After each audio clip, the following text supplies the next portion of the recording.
Assalamualaikum warahmatullahi wabarakatuh. Ibu, bapak hadirin, pemuda-pemudi sebangsa setanah air dimanapun kalian berada. Mati lampu euy. Hari ini saya berada di Kebun Raya Bogor, bro. Di salah satu hotel di Kebun Raya Bogor. Gak nyangka dikirain ada di luar, ternyata hotelnya ada di dalam. Katanya yang nginep cuma Gus A doang. Maklum bro, cari yang murah, nginepnya hari biasa. Sebab kalau nginep weekend, pasti mahal, pasti penuh. Siap-siap berkeliling Indonesia. Jadi kemarin kita keliling dari Jawa ke Bali, Bali ke Lampung, Lampung Palembang, Palembang Pekanbaru, Baru Dumai. Cuman mau ke Medan, duitnya nggak cukup, balik lagi. Balik lagi nyebrang ke Padang. Dari Padang langsung ke Palembang lagi. Dari Palembang langsung meluncur ke Bengkulu, Lampung, ke Merak, ke Bogor, Cianjur, di Cianjur ke Pantai Jayanti, Rancabuaya, Pantai Santolo, Garut. Akhirnya tiba di Bandung lagi. Sekarang kita akan coba dari Jawa ke Kalimantan. Dari Kalimantan kita coba ke Sulawesi. Sulawesi langsung ke Papua. Nanti buat orang Papua, selamat berjumpa dengan Gus AA. Buat orang Kalimantan, selamat berjumpa dengan Gus AA. Buat orang Sulawesi, selamat berjumpa dengan Gus AA. Dari Papua kita akan coba ke Surabaya, dari Surabaya ke Bali, dari Bali kita ke NTT, NTB, NTT, nanti balik lagi, tiba di Bandung lagi. Yang mau jihad harta tinggal kirim ke BRI 0757 0101 3531 532. Ya demi Indonesia bro, kita harus lihat rakyat Indonesia seperti apa, kondisinya seperti apa, dari kalangan rakyat kecil, rakyat miskin, hingga kalangan elit. Sebagai profesor, ya saya harus keliling Indonesia. Profesor itu peneliti, pengamat, ketika meneliti akan melahirkan sebuah karya-karya. Jadi profesor itu bukan di dalam kampus mas bro. Profesor itu keluar kampus, kerjanya di luar kampus, meneliti dan meneliti. Profesor itu bukan ngajar, itu mah guru kalau ngajar mah. Kalau profesor itu ya meneliti, mengamati, menyimpulkan. Ya demi Indonesia semuanya saya lakukan, semuanya saya korbankan. Saya jihad ilmu, saya jihad tenaga, saya jihad pikiran. Nah kalian bro, jihad harta. Kata Allah, wala tahsabanna allazina qutilu fi sabilillahi amwata wal ahya 'inda rabbihim yurzaqun. Bahwa orang-orang yang berjuang di jalan Allah dengan ilmunya, dengan tenaganya, dengan pikirannya, dengan hartanya, ketika mereka mati, sesungguhnya mereka tidaklah mati, mereka hidup dan mendapatkan rezeki. Tubuhnya boleh hancur dengan tanah, tetapi ruhnya naik ke atas, hidup di sebuah tempat dan mendapatkan rezeki dari Allah Subhanahu wa taala. Irji'i ila rabbiki radiyatan mardiyah fadkhuli fi ibadi. Mereka ridho dan diridhoi oleh Allah dan dimasukkan ke dalam golongan hamba-hamba Allah yang Allah cintai. Mudah-mudahan kita semua menjadi orang-orang yang mencintai Allah dan dicintai oleh Allah. Ibu, bapak, hadirin pemuda-pemudi sebangsa setanah air dimanapun kalian berada, jika kalian simak video barusan, di mana ada seorang anak kecil dari negeri India yang menari begitu memukau dalam kontes ajang pencarian bakat. Tariannya spektakuler, kekinian, lucu, dan menghibur. Para penonton juri dibuat terkagum-kagum. Bahkan kita pun yang menonton lewat medsos dibuatnya terkagum-kagum. Begitu gemulainya, begitu lincahnya, begitu atraktifnya tarian anak tersebut. Membuat kita bertanya-tanya siapa yang melatih anak ini. Ketika kita lihat dalam video tersebut, kita dibuat terkejut. Ternyata yang melatih anak ini adalah seorang laki-laki yang cacat fisik. Kakinya tidak berdaya, dia jalan merangkak. Wow banget. Seorang yang tidak berdaya, yang serba terbatas, mampu membuat sebuah tarian yang spektakuler, bahkan melatih kepada anaknya tersebut, sehingga anaknya mampu menari dengan begitu spektakuler.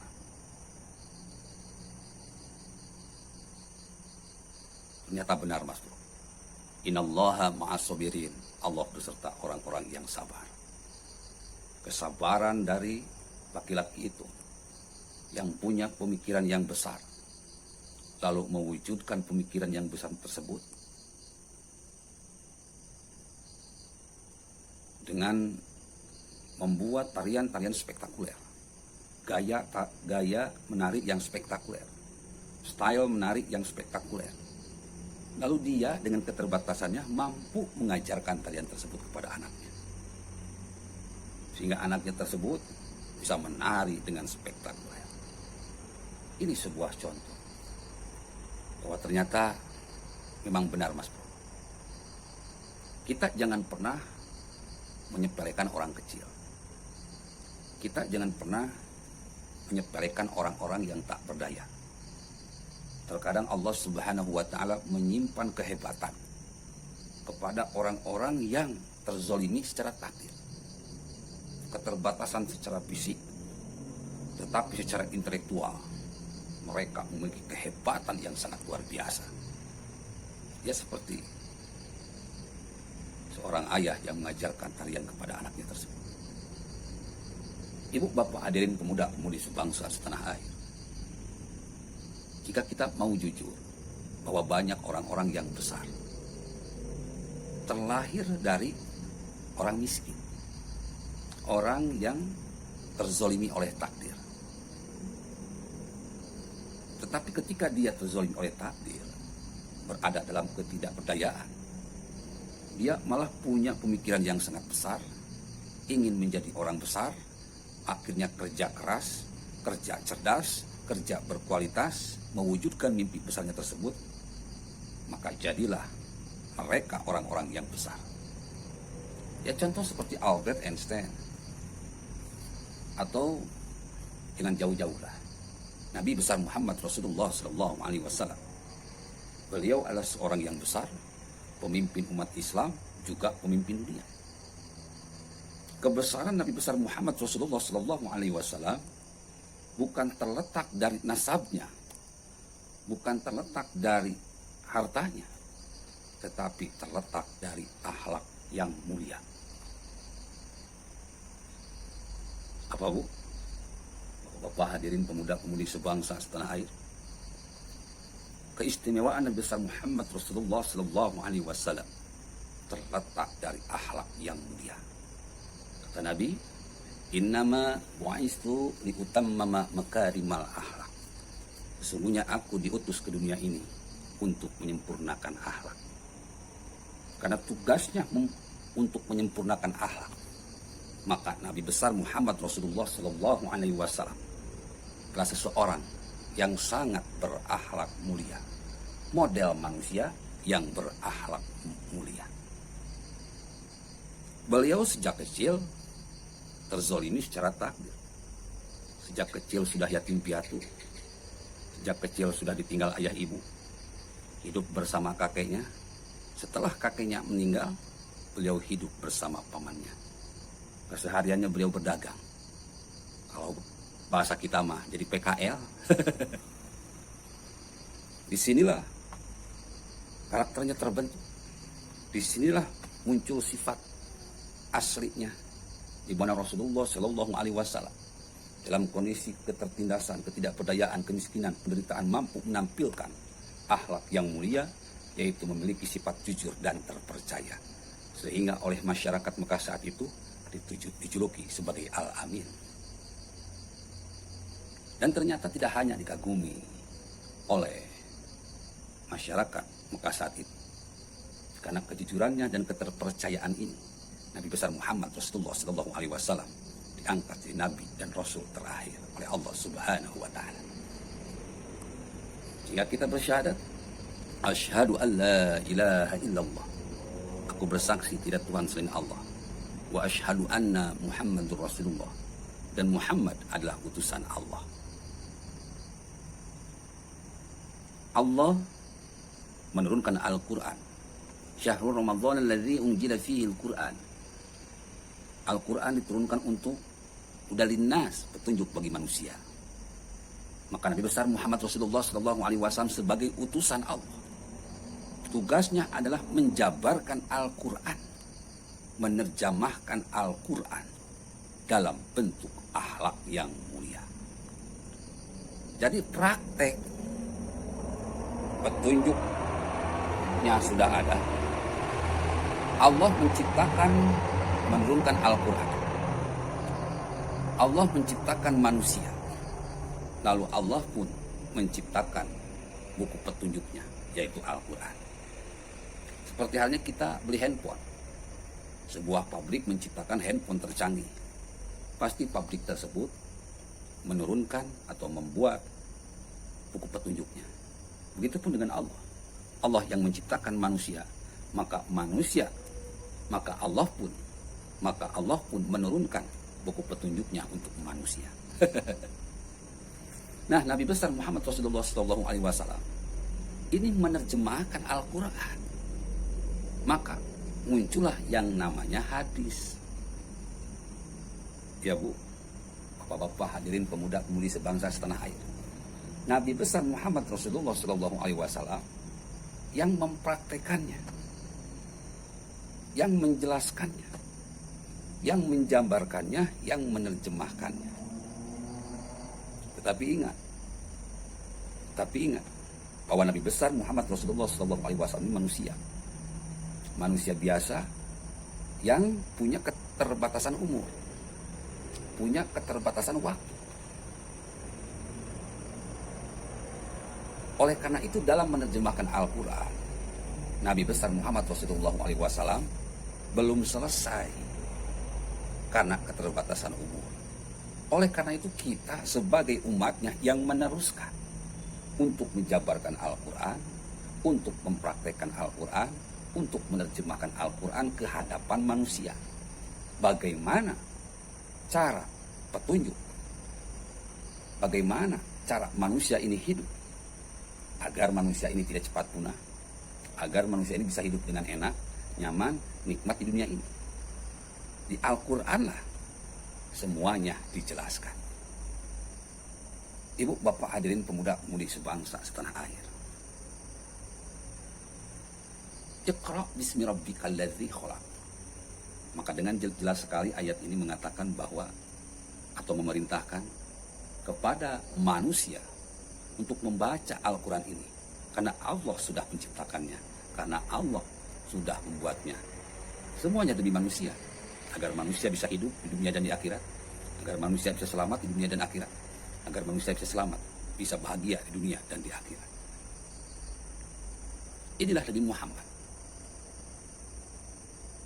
Seorang yang tertindas secara takdir. Tetapi beliau mampu menampilkan keistimewaannya, kehebatannya, yaitu akhlak yang mulia. Akhlaknya adalah Al-Quran. Maka kita pun sebagai umatnya, yang saat ini umat Islam sudah sangat banyak, terutama di Indonesia, sudah saatnya kalian pun mampu menampilkan akhlak yang mulia. Sudah saatnya kalian menjadi orang yang hebat dengan mampu menerjemahkan Al-Quran, menjabarkan Al-Quran, mempraktekkan Al-Quran. Jangan cuma omong doang. Yang namanya ulama itu bukan penceramah. Ulama itu adalah pewaris Nabi. Siapa pewaris Nabi itu?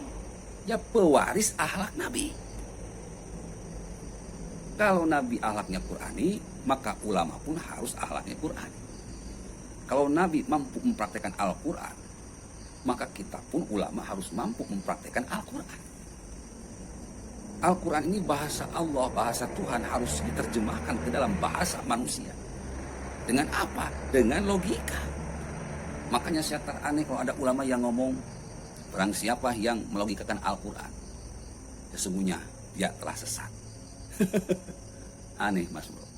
Padahal dalilnya sudah jelas, inna fi khalqis samawati wal ardi wa ikhtilafil laili wan nahari la ayatil liulil albab.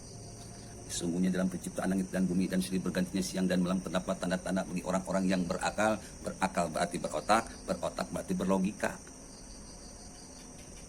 Sangat mustahil kita mampu menerjemahkan bahasa Tuhan cuma menafsirkan dalam bentuk kata-kata. Gak bisa, Mas Bro. Kalian harus menafsirkan Al-Quran dengan logika. Jika kalian mampu menafsirkan Al-Quran dengan logika, seharusnya yang menciptakan handphone ini adalah orang Islam. Seharusnya yang menciptakan pesawat tempur ini orang Islam. Seharusnya yang menciptakan mobil itu orang Islam. Kenapa orang Islam tidak mampu menggunakan logikanya? Kenapa orang Islam tidak mau menggunakan logikanya? Karena terlalu banyak ulama yang mendoktrin bahwa siapa yang melogikan Al-Quran itu adalah sesat. Sampai saat sekarang saya sudah sanggup menciptakan rumus-rumus dari Al-Quran. Itu artinya saya tidak sesat. Saya diridhoi oleh Allah Subhanahu wa Ta'ala. Ya, saya tahu selama ini saya dicap sebagai ustadz yang sesat karena melogikan Al-Quran. Tapi kalian bisa memilih, bisa memperhatikan, bisa menilai apakah saya ini sesat atau tidak. Jawabannya tidak, Mas. Saya bukanlah orang besar, saya bukanlah orang elit. Saya ini sama dengan orang-orang besar lainnya, yaitu seseorang yang terzolimi secara takdir. Tetapi meskipun berada dalam penderitaan, kelaparan, serba kekurangan, serba keterbatasan, saya mencoba untuk melahirkan pemikiran-pemikiran yang besar agar saya jadi orang besar. Jika saya jadi orang besar, tentu saja akan sangat bermanfaat bagi rakyat Indonesia secara keseluruhan. Karena kita sangat miris, Mas Bro. Orang-orang seperti Habib Rizik Syihab, Habib Bahar, UAS, Ustadz Tengku Zulkarnain, Ustadz Wali Yahya, Buya Yahya, MUI, orang-orang HTI, EPI, PKS. Mereka ini orang-orang yang besar, yang pemikirannya itu kecil. Yang mereka lihat cuma harta, tahta, wanita. Yang mereka lihat cuma bagaimana cara menjatuhkan Jokowi. Yang mereka lihat cuma ingin memuaskan para berhala politik yang sudah membayar mereka agar mereka terus menggonggong. Jadi anjing-anjingnya Orba, jadi anjing-anjingnya Cikeas, jadi anjing-anjingnya Cendana, jadi anjing-anjingnya Kala. Menghambat kinerja Jokowi agar Jokowi tidak terfokus kepada pembangunan di periode kedua ini. Bikin ribet dan bikin ribut. Qalu ataj'alu fiha ma yufsidu fiha wa yasfikud dima. Mereka terus menebarkan kerusakan hati, pemikiran, lisan dan perbuatan, dan doyan permusuhan dan peperangan. Persis orang-orang besar yang punya pemikiran kecil kayak gini, inilah yang dilaknat oleh Allah Subhanahu wa Ta'ala. Ala laknatullah ala dzalimin. Allah melaknat orang-orang besar yang punya pemikiran sempit atau kecil. Padahal ulama itu harusnya mencontoh Nabi, akhlaknya itu harus mulia. Tapi mereka akhlaknya sangat bejat, sangat jahat, sangat brengsek. Na'udzubillah, tsumma na'udzubillah. Saya banyak membaca perang komentar, para pendukung HRS, para pendukung Bahar, para pendukung UAS, para pendukung MUI, PA212, orang EPI, PKS, Hilafah. Begitu kebakaran jenggot, melihat dan mendengarkan ceramah Gus AA di YouTube ini. Ya yang namanya dakwah, Mas Bro. Yang namanya dakwah tak seharusnya saya berpenampilan seperti wali. Tak seharusnya saya berpenampilan seperti ustaz, ulama, kiai. Penampilan seperti ini pun kalau dakwah ya watawasau bil haqq, watawasau bis sabr. Saling menasihati dalam kebaikan, saling menasihati di dalam kesabaran. Ente suka tonton, nggak suka jangan tonton. Itu aja kok repot. Saya sudah katakan, HRS dan kawan-kawan ini jahat. Taruhlah saya katakan HRS. Saya tidak benci Habib Rizik. Yang saya benci itu akhlaknya ini yang jahat, yang sangat berbahaya bagi keutuhan NKRI. Seberapapun hebatnya para pendukung, para pelindung HRS, kalian nggak bisa menghapus jejak digital Habib Rizik Syihab. Rakyat Indonesia ini nggak bodoh. Rakyat Indonesia ini tahu, apalagi di zaman serba teknologi ini, teknologi canggih ini, jejak Habib Rizik Syihab yang anti Pancasila, yang anti UUD 1945, yang ingin ganti sistem nggak bisa dihapus. Percuma kalian berteriak-teriak kalau Habib Rizik Syihab ini lebih Pancasilais daripada Jokowi. Percuma kalian teriak-teriak membela Habib Rizik Syihab ini lebih Pancasilais daripada Soekarno. Diketawain, Mas Bro. Diketawain oleh rakyat Indonesia. Sudahlah, lebih baik kalian bertobat.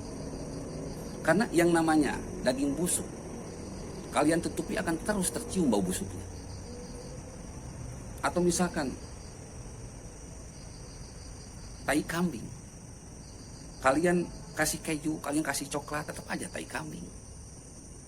Segeralah kalian bertobat, kembali ke jalan yang benar. Kalian sudah salah arah selama 5 tahun terakhir atau 4 tahun terakhir. Kalian ini penjahat, Mas Bro. Bikin kerusakan, bikin keribetan, bikin kerusuhan di Indonesia selama beberapa tahun terakhir. Kalian sudah mengangkat gubernur yang jahat, yang bernama Anies Baswedan. Perhatikan kerjanya, acak-acakan, berantakan, aut-autan, amburan. Karena si Anies ini naik dengan cara yang jahat. Ketika memimpin pun melakukan kejahatan demi kejahatan. Lalu kalian membela si Anies agar bisa menjadi Presiden Republik Indonesia di 2024. Nggak bisa, Mas Bro. Si Anies ini sudah berlumuran dengan tai. Dan ini sudah bau tai. Rakyat Indonesia gak sudi memiliki presiden seperti si Anies Baswedan yang sudah berlumuran dengan tai. Dosanya terlalu banyak. Si Anies ini adalah contoh pemimpin yang sudah menginjak-injak nilai kebenaran, yang sudah menginjak-injak nilai keadilan, yang sudah mencabik-cabik kebinekaan. Kalau dalam bahasa Al-Quran, orang munafik, innal munafiqina yukhadi'unallaha wa huwa khadi'un. Sungguhnya orang-orang munafik hendak menipu Allah, tetapi Allah balas tipuan mereka. Rakyat Indonesia nggak bisa dibodohi dengan orang-orang busuk seperti ini. Kalian mau menutupi tai gajah dengan keju, nggak bisa, Mas Bro. Tai akan tetap selamanya jadi tai. Maka pada kesempatan ini, wahai PA 212, wahai ulama 212, rakyat Indonesia tidak bodoh. Rakyat Indonesia pasti membaca dan melihat jejak digital siapa kalian. Kalian inilah penjahat NKRI yang sesungguhnya. Sadarlah, bertobatlah, kembalilah kepada kejalan yang benar. Minta maaflah kepada seluruh rakyat Indonesia atas kejahatan kalian selama ini. Jika kalian tidak mau, bersiaplah, kalian akan hancur lebur tanpa perlu dihancurkan. Billahil taufiq wal hidayah. Wassalamualaikum warahmatullahi wabarakatuh.